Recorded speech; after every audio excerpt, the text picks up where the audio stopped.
how that happened is I had a grandmother, amazing grandmother. Her name was Grandma Rose. At 30, she made a decision that changed the whole destiny of our family. And the decision she made was she didn't want to be poor anymore. And at 30, on a very cold day, on her birthday, she turned to my grandfather and she said, "We don't have any money. We're living paycheck to paycheck, and I don't want to retire here. I want to go to California. I want to be where it's warm." And my grandfather said, "Well, what do you want to do about it?" And she's like, "We need to change what we're doing or nothing will change."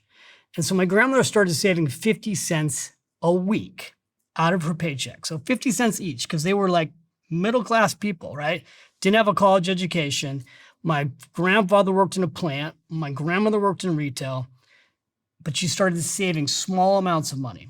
And over her lifetime, she became an investor and she became a self-made millionaire. So at 7, my grandmother took me to McDonald's and she taught me a lesson that would change my life. She said, "David, you're sitting here eating McDonald's and cheeseburgers and your French fries and your milkshake." She said, "I'm going to teach you today how to be rich for real. You like to play Monopoly? Here's my lesson today." She said, "There's 3 types of people.